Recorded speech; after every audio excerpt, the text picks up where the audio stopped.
마음 열기를 한번 보겠습니다. 나의 믿음에서 내가 은연중에 의지하고 있는 안전장치에 오류는 없는지 나누어 보시다 그랬습니다. 여러분, 안전장치의 오류, 여러분, 안전장치란 게 어떤 게 있습니까? 예를 들어 볼까요? 자동차에 십자가 걸어뒀습니까? 안 걸어뒀습니까? 안 걸어뒀습니까? 예, 안 걸어놓고. 근데 여러분, 만약에 십자가를 걸어놓으면, 사고가 난다 그러면 걸겠습니까? 안 걸겠습니까? 사고가 안 난다 그러면, 안 난다 그러면 당연히 걸겠죠. 예. 그게 안전장치지 아니겠어요? 맞죠? 근데 그게 안전장치입니까? 아닙니까? 아니죠. 확실하죠? 예. 그 십자가를 걸어 놓는다고 그래서 차가 안전해지는 건 아니죠. 그렇지 않겠습니까? 단지 뭐가 문제죠? 우리의 마음이나 영혼에 조금 뭔가 위로가 되거나 아니면 좀 그런 어떤 평안의 문제 이런 것들이 조금은 결부될 수 있지 완전히 뭐 안전해진다 이런 건 아닙니다. 근데 여러분 제가 한번 보십시오. 옛날 경주제일교회에 고 목사님이라고 계셨어요. 총회장도 하신 분인데 이 목사님이 서울에서 사역을 할 때 이제 자기 그 교회에는 연세 드신 분이 많았단 말이에요. 그리고 연세 드신 분이 돌아가실 때 돼가지고 임종 예배를 많이 드렸대요. 임종 예배를 드리는데 그 임종 예배를 드리러 가면 돌아가실 분들이 이 돌아가시는 것 때문에 벌벌 떨고 그런 분이 많았다는 거예요. 무서워하고. 여러분 우리 임종 예배 가면은 그렇게 되거든요. 물론 믿음이 되게 좋은 분들이 면 괜찮은데 그렇지 않은 분들은 사실 좀 벌벌 떨고 그렇습니다. 그러니까 주변에서 잘해야죠. 주변에서 기도해주고 찬양해주고 그렇게 해가지고 그 믿음이 끊어지지 않도록 붙잡아줘야 되는데 그리고 보니까 이 차라리 저 벌벌 떨고 이러니까 기도해줘도 별로 이렇게 뭐 효과도 없는 것 같고 뭐 기도 좀 해줄 때는 괜찮았는데 뭐 기도 조금 마치고 나면은 돌아가실 분들이 죽을 때까지 막 겁내고 막 이런 것들을 많이 본 거예요. 그리고 고민을 했습니다. 어떻게 하면 이 사람들이 그 믿음을 끝까지 지키면서 하나님께 돌아갈 수 있을까 고민을 했대요. 그리고 이분 목사님이 기도 막 하고 이렇게 했는데 결국은 하나를 발견했답니다. 뭘까요? 묻는 게 잘못되겠네요. 죄송합니다. 나무 십자가 있잖아요.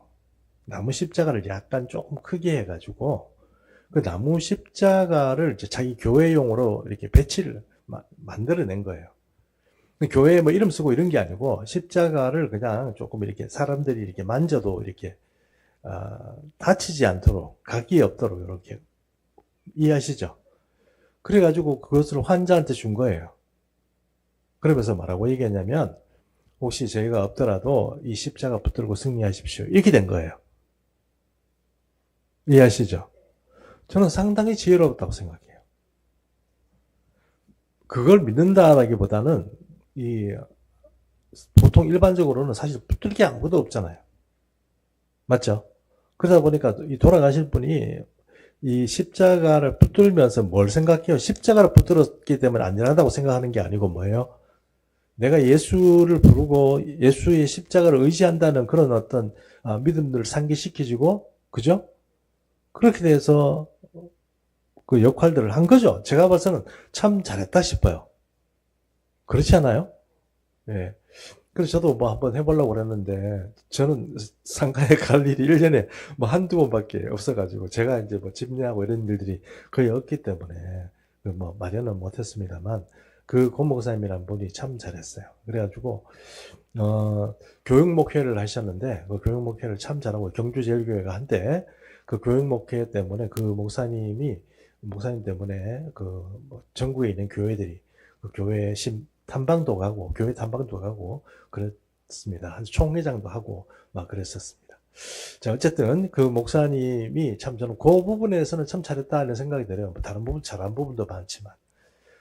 그래서 우리에게 이 십자가 붙들고, 십자를 가지고 있으면, 그 십자가가 붙들고 있으면 드라큘라 같은 귀신이 왔다가 도망가는 게 아닙니다.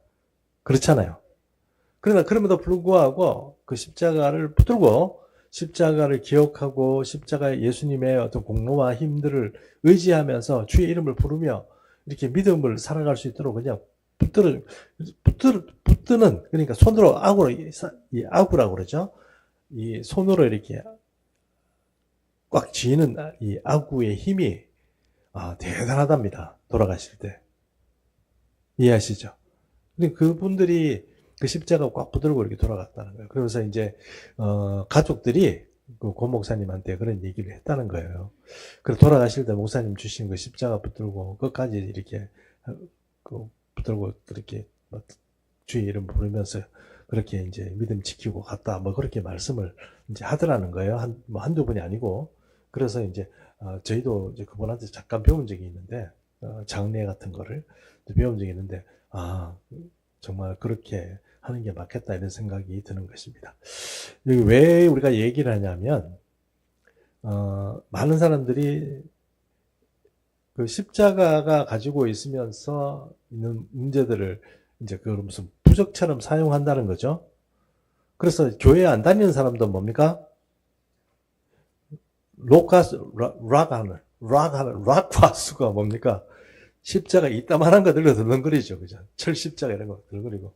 어떤 사람은 사탄교를 믿기 때문에 락화수 중에는 사탄교를 믿으면서 십자가, 거꾸로 된 십자가 있죠? 무게가 좀 다른 거, 아래 위가 다른 거, 거꾸로 되어 있는 거. 그런 것들을 뭐 또 이렇게 하기도 합니다만. 어쨌든 십자가나 아니면 기독교의 상징이, 뭐라고 할까요?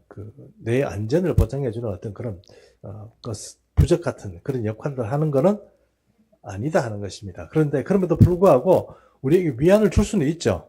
안 그렇습니까? 맞죠? 예, 위안을 줄 수는 있습니다. 그래서 위안을 줄 수도 있고 마음의 평안을 줄 수도 있고 이렇습니다.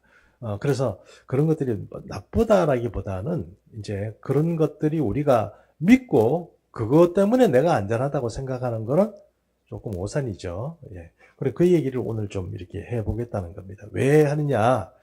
이스라엘 백성들은 성전이 있기 때문에 우린 절대로 안전하다. 하나님이 절대로 우리나라를 지켜준다. 우린 절대로 안 죽는다. 이런 생각을 했다는 겁니다. 실제로. 이해하시죠?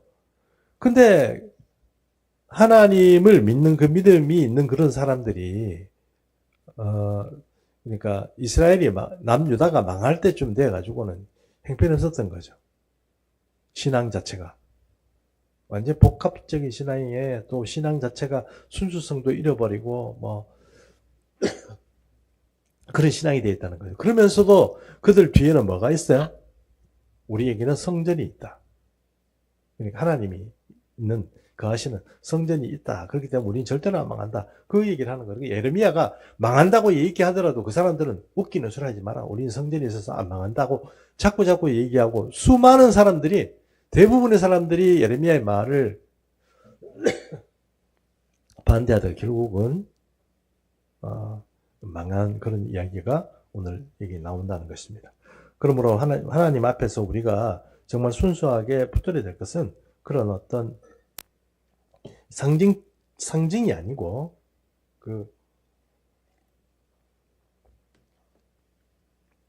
내용이다 하는 것입니다. 자, 말씀 속으로 한번 보겠습니다.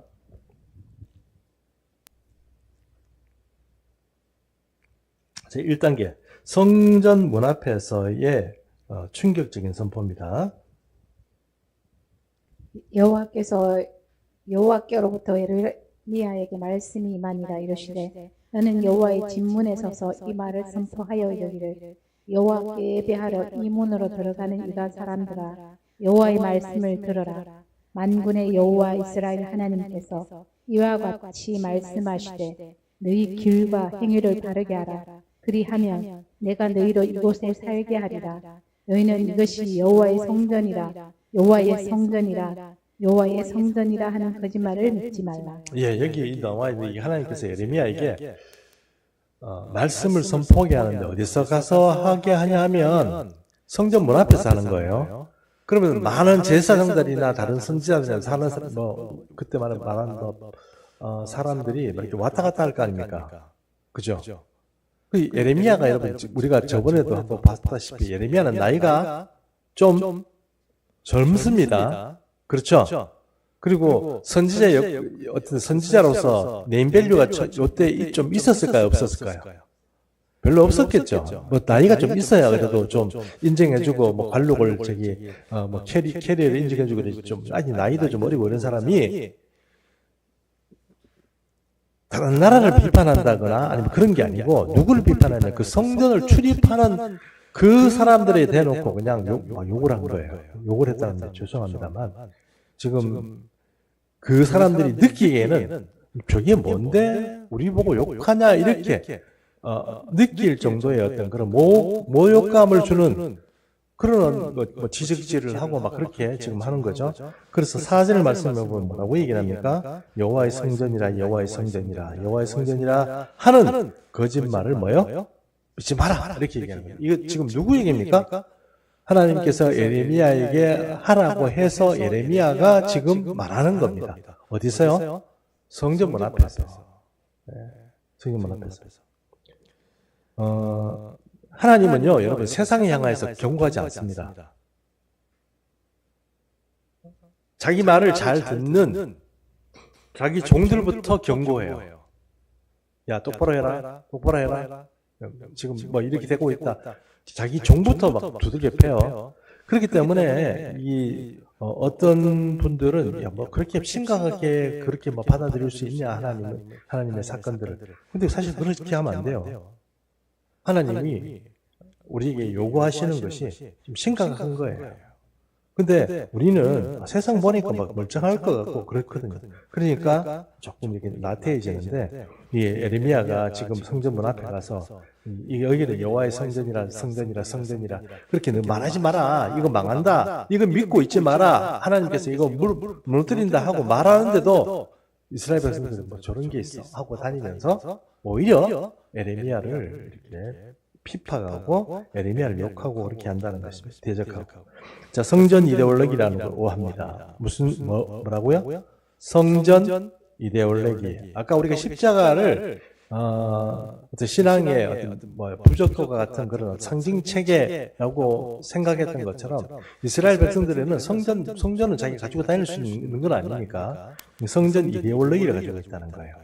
그러니까 성전이면 다 된다. 성전을 맹세도 내가 성전으로 하면 되고 뭐 하여튼 성전을 걸고 모든 것을 하는 그런 것이 바로 성전 사상이고 성전 이데올로기입니다. 당시 유대 백성들은 예루살렘 성전에 하나님의 임재가 있으므로 자신들의 죄와 상관없이 성전이 무너지지 않을 것이라고 종교적 맹신에 빠져 있었습니다. 그렇죠?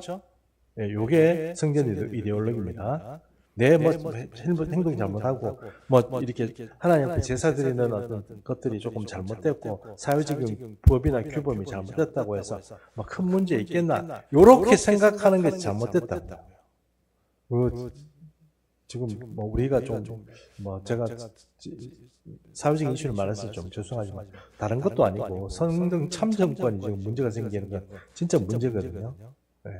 정당한 지도자는 정당한 과정에서 나옵니다. 그게 좀 잘못되면 곤란한 거죠. 그 성전 이데올로기하고 똑같이 그런 것들이 이렇게 틀어져도 괜찮다고 생각하는 무리들이 있다는 거예요. 그런 사람들 때문에 문제는 생긴다는 겁니다. 그러니까 그런 사람들 향하여서 야 성전은 절대로 안 무너진다고 얘기하지 마라. 너희 죄악을 고쳐야지. 이걸 죄악을 안 고치고 그렇게 하는 건 잘못된 거다. 이렇게 얘기하는 겁니다. 자, 3번 외칩니다. 여호와의 성전이라를 3번 반복하는 것은 당시 백성들 사이에 이 문구가 일종의 주문처럼 사용되었음을 보여준다. 주문처럼이라고 되어 있는데 주문보다는 오히려 뭐예요? 주문도 괜찮겠네요. 부적, 주문 이렇게 이해를 하는 게 좋지 않겠나 싶습니다. 자, 3번째 질문입니다. 그래서 나는 매주 교회에 가니까 안전해. 나는 직분자니까 괜찮아. 라고 생각하는 현대 그리스도인들의 모습과 본문의 유다 백성들은 어떻게 닮아 있나요? 이랬습니다. 질문 하나 해볼까요? 이렇게 한번 정리해 봐서 좋겠습니다. 저는 예전에 주일날 교회 안 가본 적이 있다 없다? 예. 교회 안 가본 적이 있다. 근데 교회에 안 가보니까 신나더라. 신나더라, 손 내리십시오. 안 신나고 뭔가 찝찝하고 뭔가 사고도 힘들 것 같고 그렇더라. 예, 그렇죠. 다, 그렇죠. 우리 다 그런 마음 아니겠어요? 예. 그지? 저도 옛날에 좀 뭐, 좀 방황할 때 교회 안 갔죠. 뭐, 교회 안 가고 그러면 처음에는 좀 쉬고 이럴 때 괜찮은 것 같아요. 나중에 찝하고 사고, 조그만 일이 뭐 생기면 어떻게 해요? 내가 교회 안 가서 그렇더라 하고 뭐, 이렇게 되는 거예요. 근데 그 일이 사실은 그럴 수도 있고 안 그럴 수도 있습니다. 하나님은 사실 우리를 훈련시킬 때, 연날하실 때, 교회 안 가면 두들겨 패기도 합니다. 그 틀렸다는 얘기는 아닙니다. 이해하시죠? 왜냐하면, 지금 얘는 지금, 너 그러면 안 돼. 한 대 맞아. 팰 수도 있습니다. 그러나 그렇다고 해서, 하나님은 무조건 잘못된 모든 일에 개입하셔가지고, 우리에게 늘 막 교회 안 가면 사고 일으키고, 교회 안 나가면 차 사고 나고, 교회 안 나가면 뭐, 그렇게 하지는 않는다는 겁니다. 이해하시죠? 예, 그러나 그럼에도 불구하고 또 이런 일도 있습니다. 제가 저희 이제 이종 사촌이죠. 이종 사촌들이 애들이 그들이 저희보다는 조금 더 어리죠. 어릴 때 감기가 걸려가지고 나지를 않는 거예요. 한 2달을 그렇게 하는 거예요. 부모들이 처음에는 병원 데려가고 약 먹이고 이렇게 해도 안 되는 거예요. 나중에는 안 돼가지고 제가 저번에 한번 말씀드린 적이 있습니다만 교회에 있는 어떤 권사님 와가지고 기도 좀 해달라고 그랬어요. 권사님 기도. 그 권사님이 기도 딱, 또 손을 딱 얹고, 기도 딱 하는데, 기도하면서 뭐라고 방언으로 기도하고, 통변하고, 기도하고, 통변하고 이러다가 갑자기 주일날 교회를 안 갔어? 누구 보고? 아빠 보고. 그리고 우리 이모 보고. 안 갔어? 어떻게 아셨어요? 한 달 안 갔, 두 달 안 갔네? 딱 아는 거죠. 그러면서 권사님이 이렇게 얘기하는 거예요. 야, 빨리 주일 예배를 회복해라. 그러면 얘들 감기 어떻게 해요? 금방 떨어진다 이랬거든요. 여러분, 이 말을 안 믿으면 어떻게 돼요? 계속 안 가지 뭐. 그래. 그죠? 근데, 안 믿고 떠나가지고, 그래도 한번 교회를 계속 가봐? 이래가지고 교회를 갔대요. 어떻게 됐을까요? 즉시 떨어진다. 2달 동안 아파.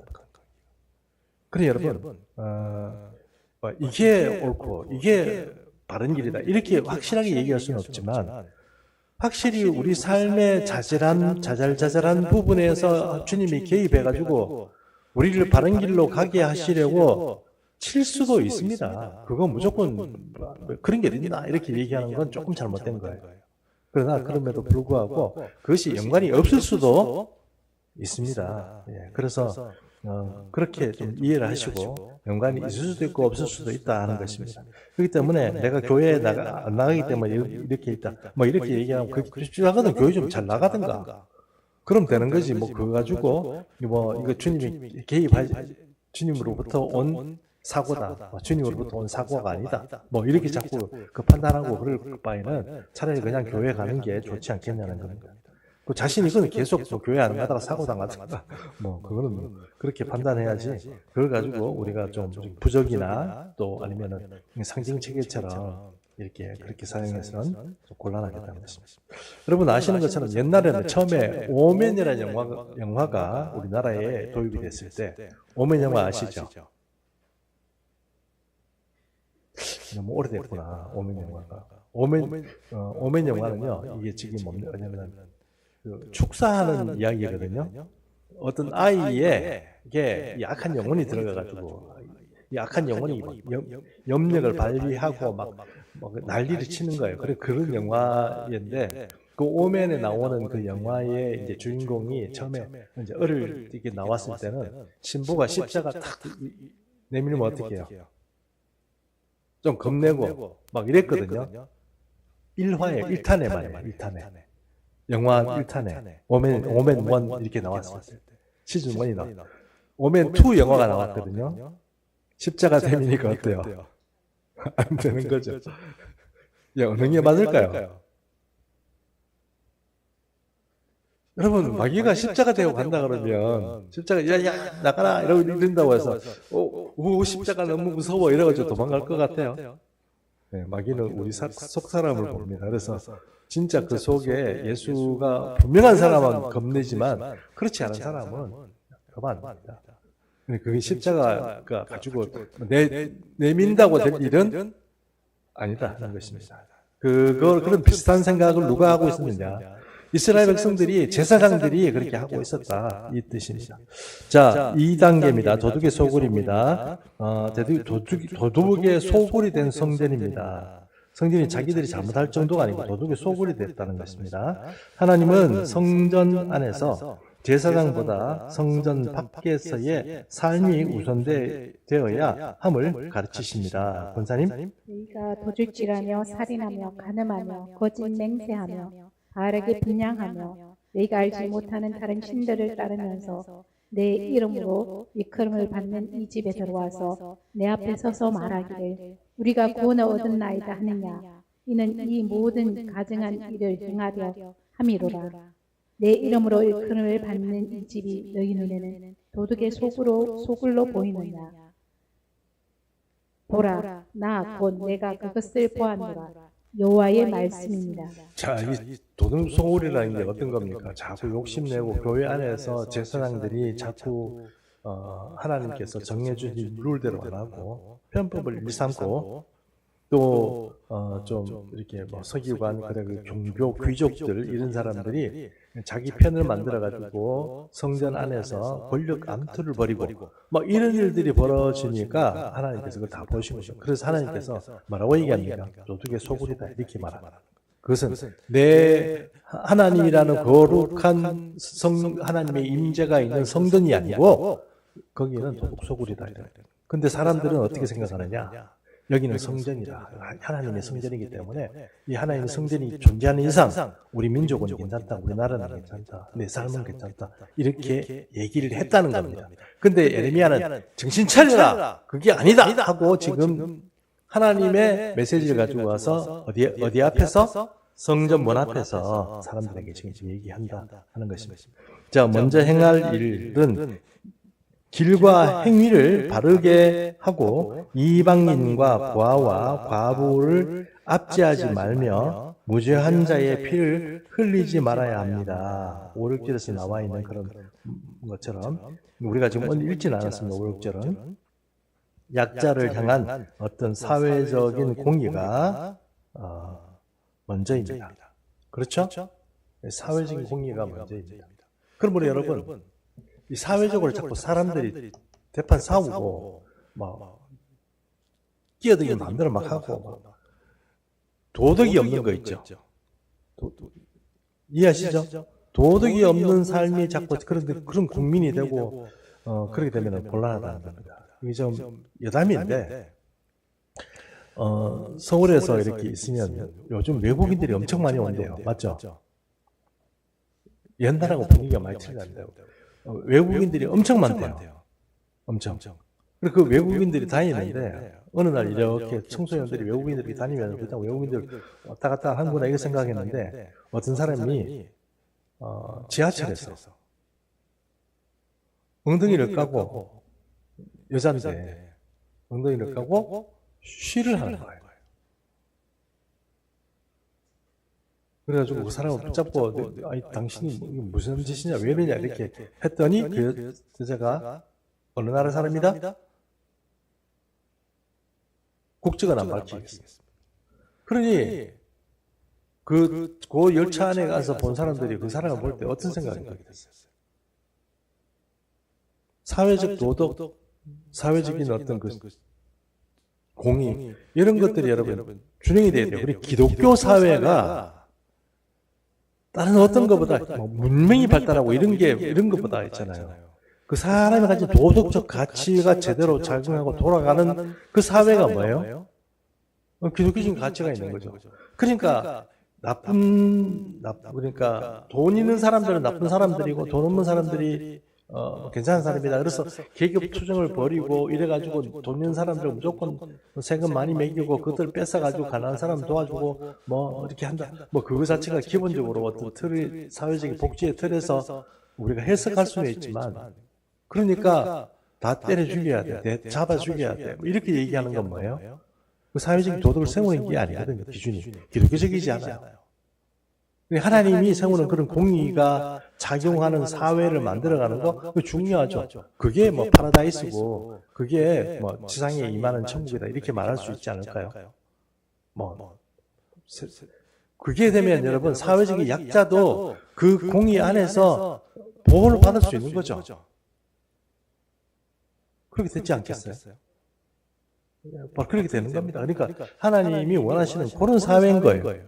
그래서 사람들은 이제 그렇게 하지 않고 오히려 사회적인 도덕과 공의를 가지고 있는 것들을 허물어버리면서 지는 신앙생활을 잘한다고 생각하는 그런 생각들이 그 제사장들이 틀려먹었다 하는 거예요. 그걸 지금 지적하는 겁니다. 하나님은.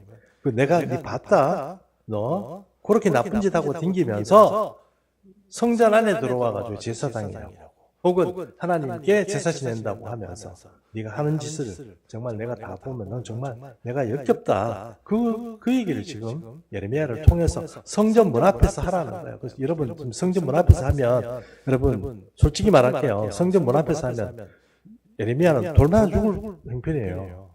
누가 그걸 놔둬요? 야 이리 와봐. 뭐 나이도 얼마 안 된 게 멱살 잡지 않겠어요?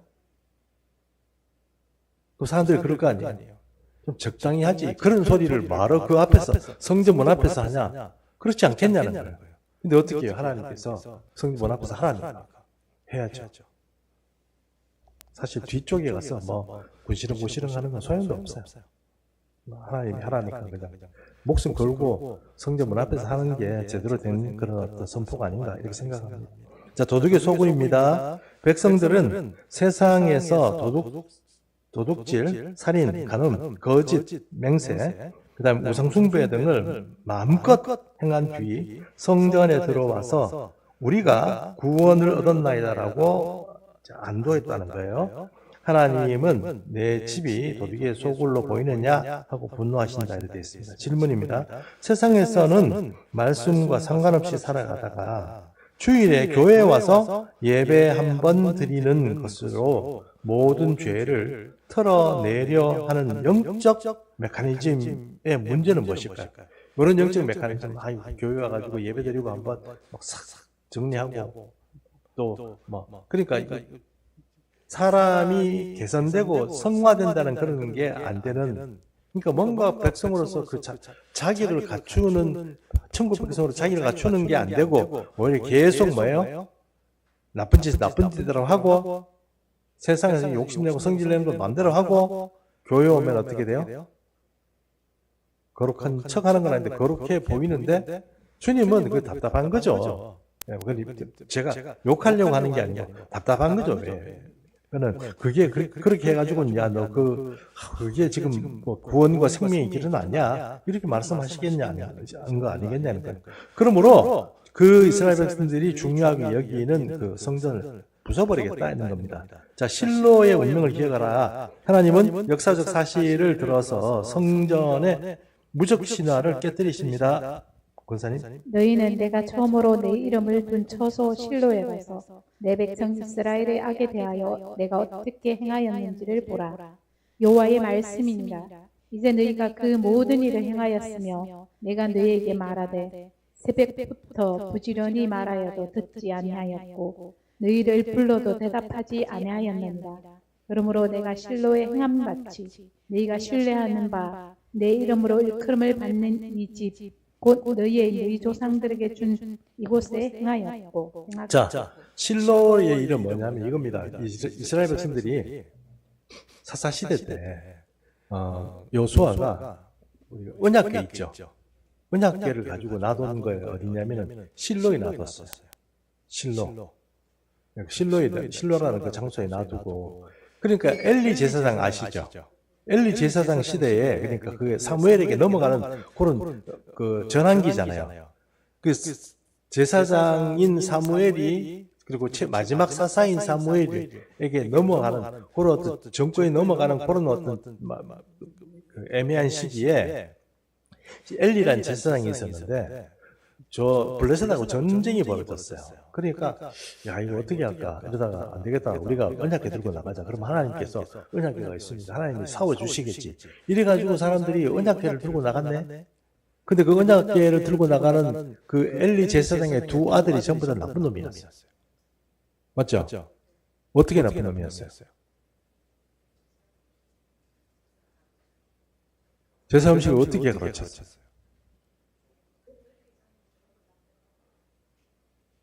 제사를 드리고 나서 제사장에 가져가는 거 맞죠? 근데 그럼 제사를 좀 이렇게 드릴게요 이랬는데 엘리 제사장의 아들들은 어떻게 해요? 드리는데 꼭 모여야 된다. 가져와. 이러는 거예요. 하나님께 드리는 건데. 맞죠? 또 성전에서 일하는 여자 있죠.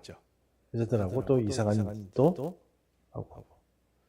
그러니 하나님께서 그 제사장들의 행위를 아시고 그 제사장들이 그따위로 하는데 그 성전이 좀 그 실로라는 그 성소가 있었겠죠. 지금 장막 같은 게 있었겠죠. 그 장막이 제대로 됐겠냐. 하나님께서 어떻게 하십니까? 여러분 잘 아시잖아요. 언약을 뺏기잖아요.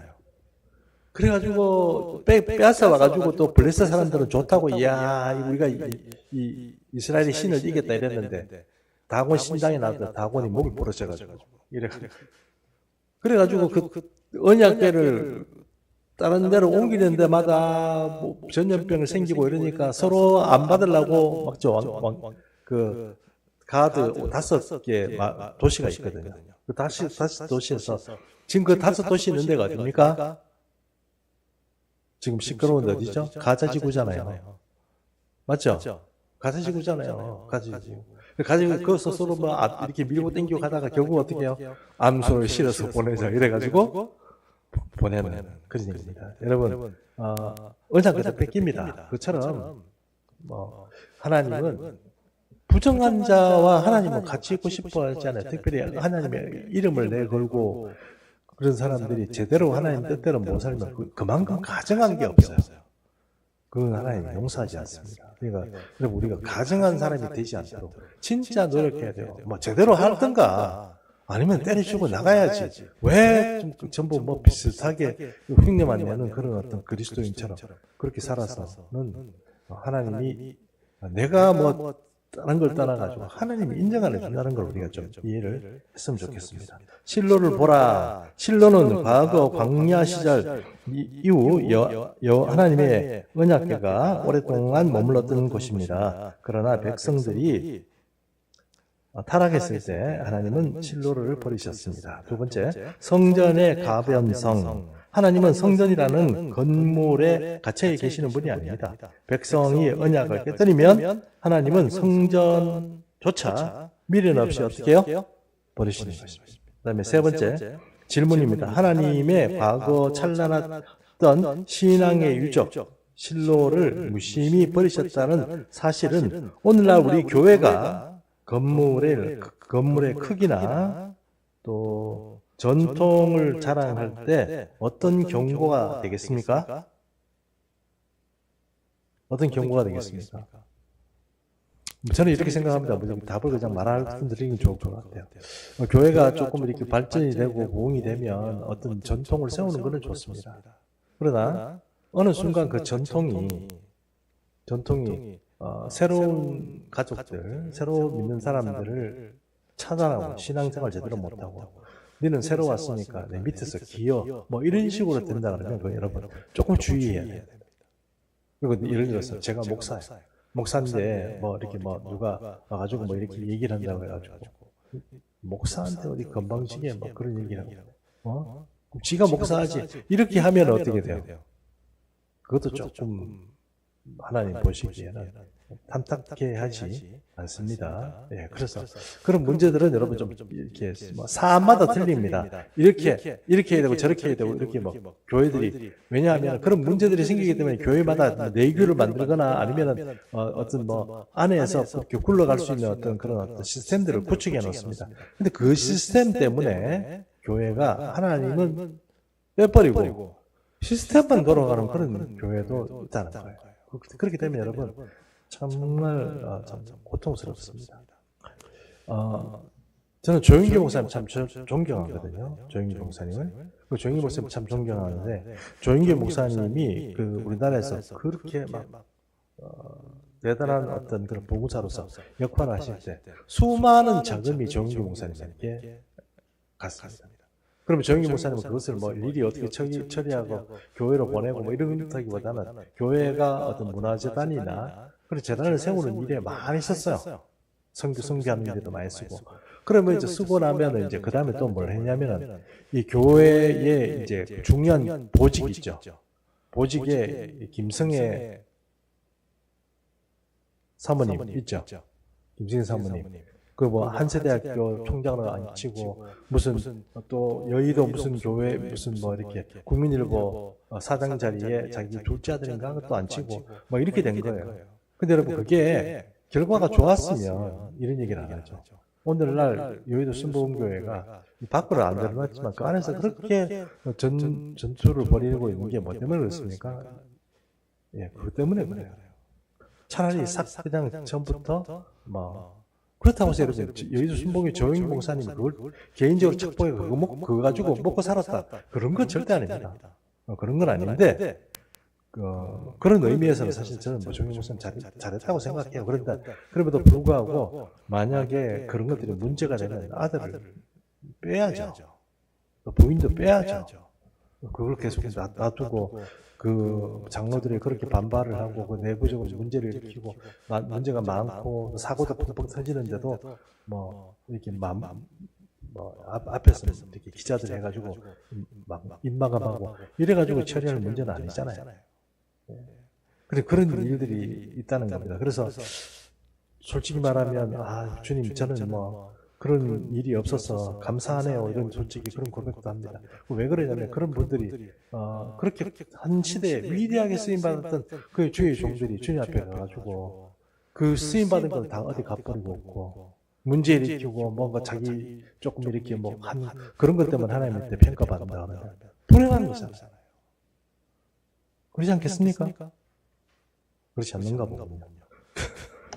네. 어쨌든 이런 질문입니다. 그래서 하나님께서는 조금 정당하고 깨끗하고 거룩한 그런 신앙생활 그것이 우리에게 뭔가 성전이고 뭐 이렇게 그런 어떤 외부적인 어떤 것보다 훨씬 더 중요하고 그거보다 중요하고 교회 부흥보다 중요하고 뭐 교회 부흥도 중요하지만 교회 부흥보다 더 중요한 게 내가 주님 앞에 깨끗하게 사는 거예요. 잊어버리지 마십시오. 내가 주님 앞에 깨끗하지 않고 뭔가 좀 이렇게 수단과 방법을 막 이렇게 막 하는 사람인데 막 그런 사람이에요. 그런 사람이고 세상은 내 조금 욕심대로 살고 막 욕도 잘하고 뭐 이런 사람이라고 생각해봐요. 그런 사람인데 뭐 전도하고 선교해가지고 뭐 이렇게 뭐 교회를 부흥시킨다 그러면 하나님께서 제게 그것을 보답으로 상급을 주시겠냐는 거예요. 그런 문제들은 우리가 지금 잘 생각해보고 했으면 좋겠습니다. 그러므로 껍데기가 껍데기가 완전히 중요하지 않다는 얘기는 아니지만 그것이 굴러간다고 해서 제대로 되는 거는 아니고 우리가 그 안에 있는 실제적인 신앙의 내용이 중요하다 하는 것입니다. 자, 깊은 묵상입니다. 첫 번째, 권사님. 성전 안과 밖의 간격, 나의 주일, 교회 안의 모습과 월요일부터 토요일까지 교회 밖의 삶의 간격은 얼마나 됩니까? 내 삶의 어떤 영역이 가장 일치하지 않는지 정직하게 나눠봅시다. 2번도 읽어주세요. 도피처로서의 예배. 나는 진정한 회개와 삶의 돌이킴 없이 그저 마음의 가책을 드러내기 위한 면죄부나 도피처로 예배를 이용하고 있지는 않습니까? 네, 마음의 가책 때문에 교회 안 오면 주님이 혼내실까봐 이렇게 겁나서 오는 그런 것들은 조금 지양해야 되겠다는 것이죠. 세 번째로 읽어주십시오. 참된 안전지대. 나를 구원하는 것은 성전, 교회라는 공간이나 시스템이 아니라 하나님과의 바른 관계야. 순종입니다. 나는 지금 무엇을 진짜 안전지대로 삼고 있습니까? 진짜 안전지대가 무엇입니까, 여러분? 오늘 우리가 요한복음 14장의 말씀을 우리가 한번 예수님 믿는 것밖에 없습니다. 모든 것은 허물어집니다. 모든 것은 변할 수 있습니다. 모든 것은 잘 될 수도 있고 못 될 수도 있습니다. 예, 그것은 뭐 어쩔 수 없는 겁니다. 그건 우리가 컨트롤한다기보다는 어쩔 수 없는 겁니다. 그러나 우리 마음의 성전은 우리가 지켜야 됩니다. 그 성전 무너지면 그 껍데기가 어떤 거는 사실 우리에게 아무것도 아닙니다. 주님은 주님의 성전이 된 우리를 눈여겨보고 계시고 우리 성전이 어떤 모습으로 주님 앞에 갖추고 있느냐가 나중에 다음 세계에서 주님이 우리에게 보답할 수 있는 기준이 됩니다. 그러므로 여러분 우리 예레미야의 말씀을 통해서라도 주님은 무엇이든지 버릴 수 있다.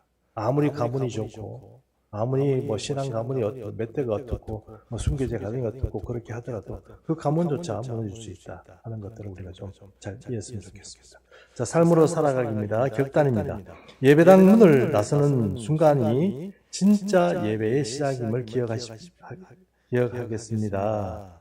결단이니까 이렇게 좀 의지적으로 썼습니다. 이번 한 주간 내 삶의 현장, 가정과 직장에서 만나는 이웃, 특히 나보다 약한 자들을 대할 때 정직과 인애로 대하겠습니다. 그렇게 하시겠습니까? 예. 조금 친절해지십시오. 내보다 못했다고 그래가지고 너무 무시하고 그렇게 하지 마시고. 자, 기도입니다. 기도 우리 같이 읽고 우리 찬송 하나 부르고 마치겠습니다. 기도 시작.